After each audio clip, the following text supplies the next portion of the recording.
섬 의사의 사계절, 문푸른 지음, 모모북스. 섬 의사의 사계절은 작가 문푸른이 본인의 경험을 바탕으로 쓴 에세이집입니다.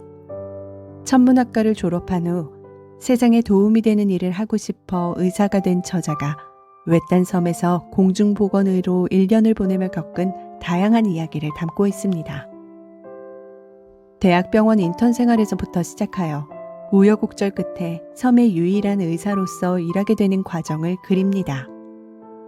그 과정에서 저자는 인간다움, 사람들과의 관계, 그리고 사랑에 대해 깊게 생각하게 됩니다. 책은 크게 4개의 장으로 구성되어 있으며 각 장마다 저자의 생활 변화와 그에 따른 감정 변화를 자세히 그려냅니다. 대학병원 인턴 생활, 섬에서의 의사로서 경험, 초보 의사로서 성숙해지는 과정, 마지막으로 섬을 떠나면서 겪는 감정 등 다양한 주제들이 진솔하게 표현되어 있습니다. 작가는 책에서 복잡한 감정과 상황 또한 아름답게 그려내고 있습니다. 의료인이라는 특별한 직업을 가진 저자의 일상과 생각, 그리고 섬에서의 경험을 통해 인간의 삶과 사랑에 대한 깊이 있는 이해를 소박하지만 깊이 있게 따뜻하게 적어내고 있습니다. 이 책은 자신만의 길을 찾아가는 이들에게 위안과 희망과 공감을 주며 힘든 상황에서도 결국 희망과 해결책을 찾아 나아갈 수 있다는 메시지를 담고 있다고 생각합니다. 그럼 책 속으로 들어가 볼까요? 하나뿐인 의사로서의 사명감. 아름다웠던 기억. 이곳에도 여름이 오고 있었다. 바다로 둘러싸인 이곳은 육지보다 따뜻함은 늦게, 차가움은 빠르게 왔다. 여름이 온다고 느낀 건 어느 주말 산책 때였다. 주말엔 혼자 근무하는 날이 많았다. 온종일 환자가 오는 건 아니었기 때문에 종종 해안길을 산책했다. 사람의 때가 타지 않은 곳이라 자연경관은 육지의 그것과 비교 불가였다. 수십 미터의 기암절벽을 쳐다보기만 해도 아찔해졌다. 정자에 가만히 앉아 불어오는 바람을 먹었다. 차가운 바람은 혀를 무겁게 짓눌렀다. 그날의 바람은 달랐다. 바람의 속도는 빨라졌지만 바람에서 무게가 느껴지지 않았다. 스치기만 해도 기분 좋은 따뜻한 바람이었다. 그 바람을 따라 파도들도 천천히 섬 쪽으로 밀려왔다. 몇천 년간 파도의 힘에 맞서 쌓아온 기암절벽. 그 장엄함은 그냥 만들어진 것이 아니었다. 내 눈에는 멋진 자연경관으로 보이지만 과거 무수한 시간 동안 살점이 떨어져 나가고 물이 줄줄 새는 아픔을 겪었으리라. 나 또한 현재의 고통으로 괴로워하고 있지만 미래의 어느 시점에 피가 되고 살이 되길 기원했다. 따뜻한 바람에 얇디 얇은 들꽃들이 흔들리고 있었다. 새로운 꽃이 나타나면 사진을 찍어 제이에게 보내주는 게 낙이었다. 길을 걷다 보지 못한 색감이 나타나면 쳐다보는 버릇이 생겼다. 나는 간절하게 따뜻함을 원하고 있었다. 꽃이 피는 만큼 내게도 따뜻한 계절이 올 것이며 더 나은 시간들이 올 것만 같았다. 산책 동안 듣는 노래들이 있었다. 특히 해안가를 거닐 때 듣기 좋은 노래였다. 진료를 보다가도 해변의 냄새와 노래가 생각났다. 일어나 달려가고 싶어질 때도 많았다. 나는 그렇게 무의식적으로 탈출구를 만들고 있었다. 노래는 4차원적 힘을 가지고 있다. 분명 귀로만 들었을 뿐인데 노래를 들으면 그때의 거니름과 광경이 떠올랐다. 그리고 바다 내음도 느껴졌다. 그 섬이 종종 그리워질 때가 있는데 그럴 때마다 나는 그 노래들을 듣곤 했다. 아름다운 음악과 해변, 그리고 따스한 바람은 섬 생활 동안 안식처가 되어 주었다. 아무도 없는 넓은 해변가를 혼자 걷고 혼자 바라보고 또 그 긴 거리를 걸어 나갈 때 너무나 행복했다. 나는 그 순간이 훼손되지 않게 눈을 감으며 조용히 기억했다. 그때의 과정 때문인지 아직도 낙조 순간의 해안가 모습을 잊지 못한다. 가만히 정자에 앉아 그 모습을 바라볼 땐 눈물이 날 것 같았다. 자연에 대한 경이로움이자 섬에서의 울분이 치유되는 과정이었다. 해가 지고 어둠이 내려오면 곧장 내 방으로 달려와 저녁을 준비했다. 나의 주말은 항상 이러했다. 소중했던 인연. 섬에는 젊은 사람이 많지 않았다. 같이 일하는 간호사들은 5, 60대였는데 섬 내에서도 젊은 순위로 상위권이었다. 섬에는 육지 다양한 분야의 사람들이 파견을 온다. 섬에도 전기와 물을 쓰고 가게도 운영되고 학교도 있고 병원도 있다. 섬에 상주하는 젊은 사람들은 섬 사람들을 위해 일하러 온 것이었다. 종종 또래의 사람들을 만나면 반가웠다. 학교에도 젊은 의사 선생님이 파견 왔다는 소문이 났는지 언제 한번 우르르 몰려온 적이 있었다. 여자 선생 한 분이 감기가 심해 왔는데 대여섯 명 되는 동료 선생들이 삼디다스를 똑같이 신고 밖에서 수군대고 있었다. 일단 섬에서 또래를 만나니 반가웠다. 진료 이외에 나는 사람들과 이야기할 일이 거의 없었다. 제이와의 통화를 제외하면 거의 없었는데 젊은 사람들이 오면 먼저 반가워서 이런저런 얘기를 하곤 했다. 이후로도 그 무리는 한 명씩 돌아가며 아프다며 보건소에 놀러왔다. 아프다는 환자를 무시할 순 없다. 성심껏 진료를 봐줬다. 나도 그 무리가 오면 반가워서 많은 말을 했다. 내가 진료실에서 아끼던 홍차티백을 그들에게 내려놓으면 작정이라도 한 듯 대기 좌석에 풀썩 주저앉았다. 대여섯 명이 비슷한 삼디다스 슬리퍼를 신고 꼼지락대는 모습이 귀여웠다. 대부분 교직 첫 해를 섬에서 보내는 그들이었다. 여자 선생님들은 대부분 당직을 서지 않고 육지로 돌아갔지만 남자 선생님들은 나처럼 남아 당직 근무를 섰다. 종종 맥주 마실 일이 있으면 학교 선생님들에게 연락해서 마셨다. 다행히 모두가 좋은 사람들이었고 섬생활 동안 소소한 행복이 되었다. 나도 그들에게 많은 도움을 주려 노력했다. 수업 도중 아픈 아이가 생기면 바로 달려가서 도와주거나 체육대회 전날 사비로 응급키트를 만들어서 선물해주곤 했다. 언제는 여자 선생 2명이 배가 아파서 들어왔다. 많은 환자들을 보다 보면 기다리는 모습만 봐도 대충 꾀병인지 아닌지 느껴진다. 이들은 꾀병 환자가 분명했다. 분명하더라도 그 모습을 들키지 않는 것이 중요하다. 의사를 보러 가는 것이 얼마나 힘든 것인지 나 스스로가 잘 알기 때문이다. 의사인 나도 종종 다른 의사를 찾을 때면 긴장되고 주눅이 든다. 하물며 일반인들은 더하지 않겠는가.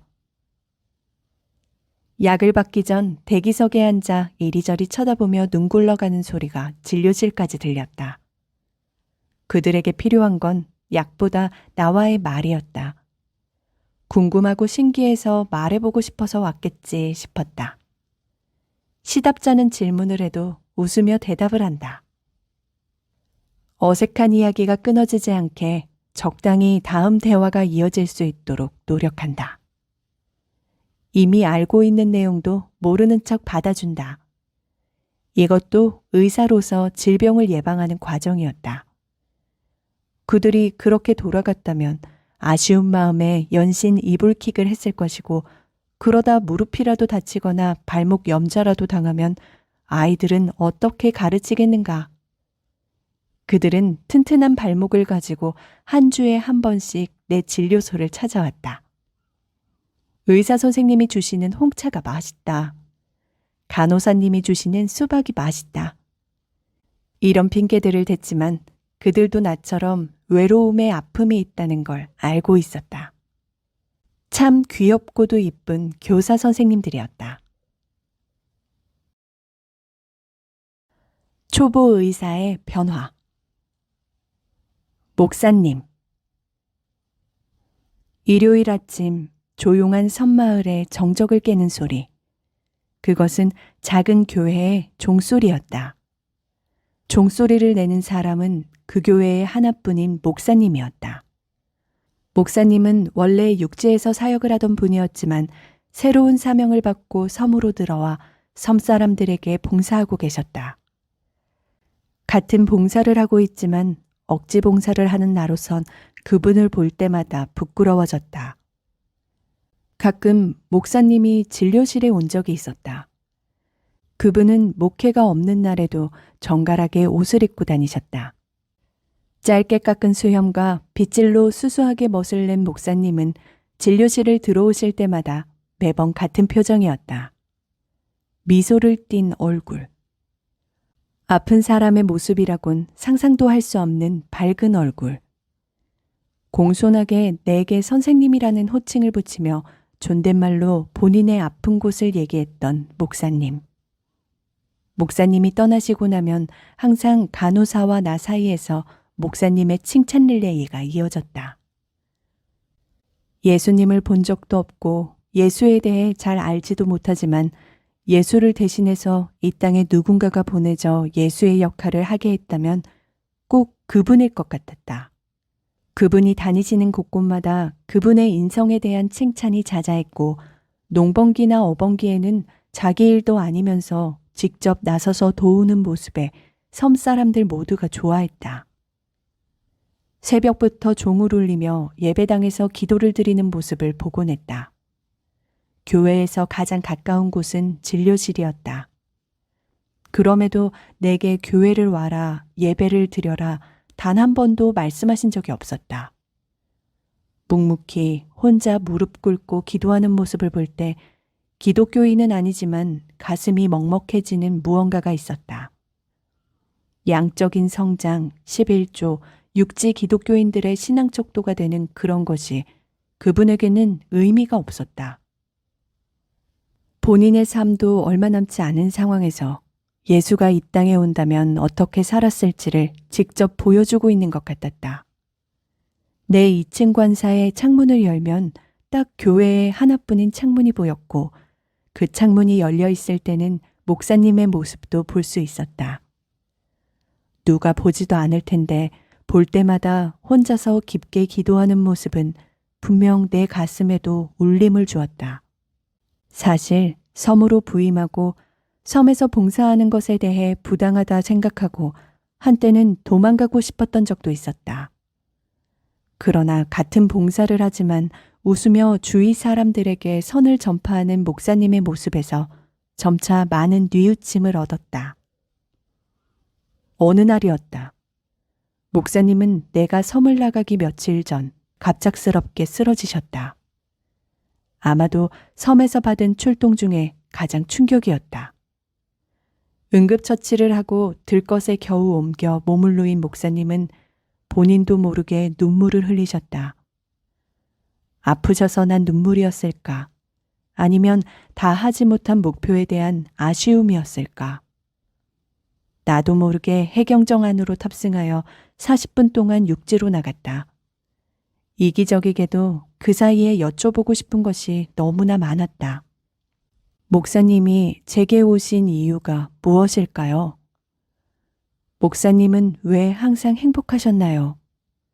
목사님은 왜 일요일 새벽마다 보지도 않는 교회 안에서 열심히 기도하셨나요?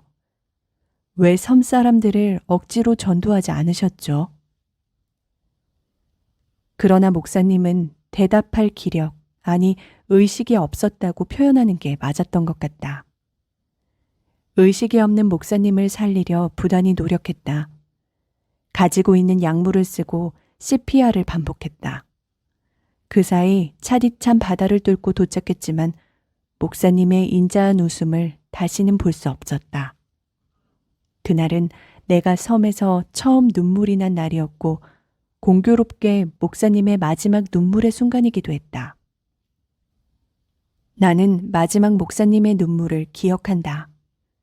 내 멋대로 해석한 목사님의 마지막 눈물은 예수가 이 땅에 와서 백성들을 어여삐 여기던 예수 마음의 결정체였다고 생각한다. 화상 입은 아기. 오후 8시쯤 2세 아기가 할머니의 등에 업혀 들어왔다.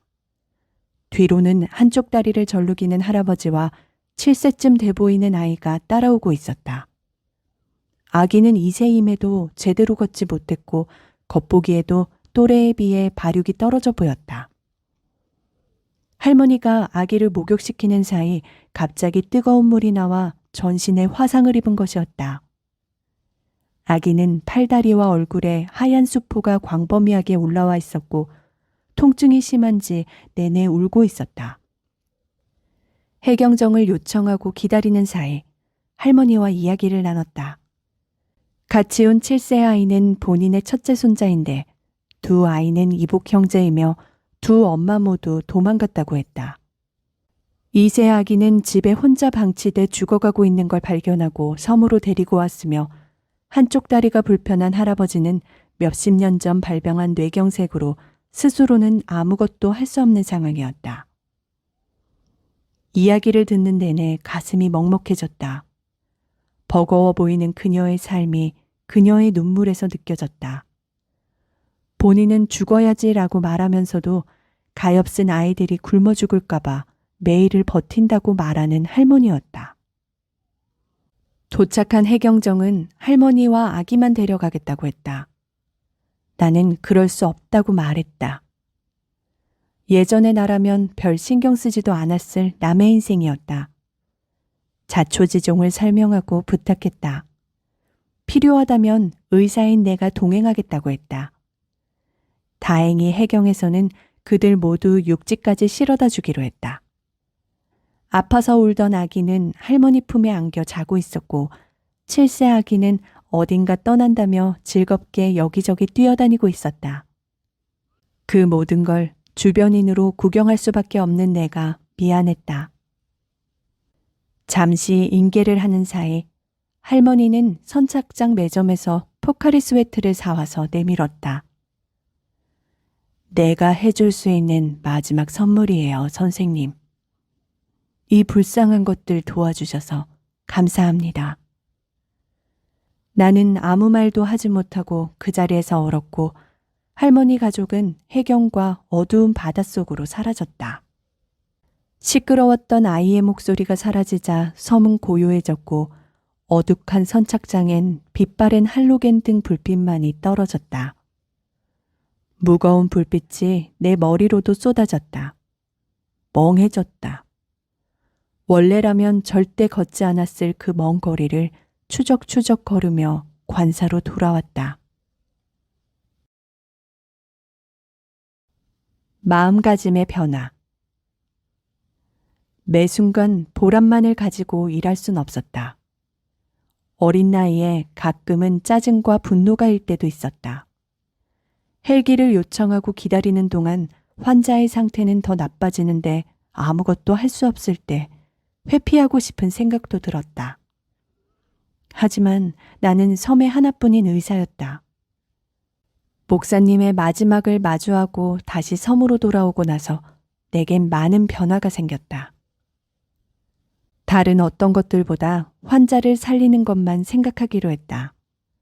내가 가지고 있는 지식을 모두 동원하여 가진 병원 장비로 그 사람들 살려야겠다는 신념을 항상 지키려 노력했다.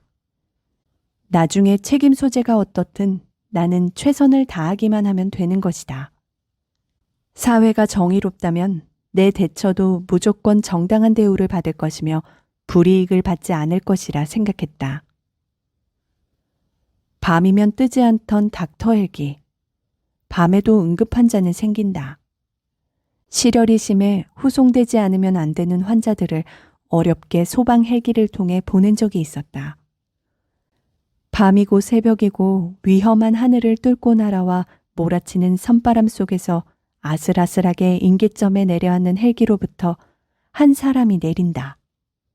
나와 같은 하얀 가운을 입고 멀리서 뛰어오는 의사 선생님이었다. 그들에게 환자를 인계하는 인계점에선 많은 생각이 들었다. 사회 의료 시스템에서 밤낮 가리지 않고 환자를 위해 노력하는 많은 의료진이 있으며 그런 사명감은 비단 나 혼자만 신성하게 하는 것은 아니었다. 나보다 20년은 더 의사로 일했을 선배 의사를 보면서 어린 내가 이런 마음을 갖는 것은 당연하다고 생각했다. 환자 한 명이 구조되어 치료받게 되는데 섬에 있는 의사 하나가 얼마나 큰 역할을 하는지 깨닫는 순간이었다.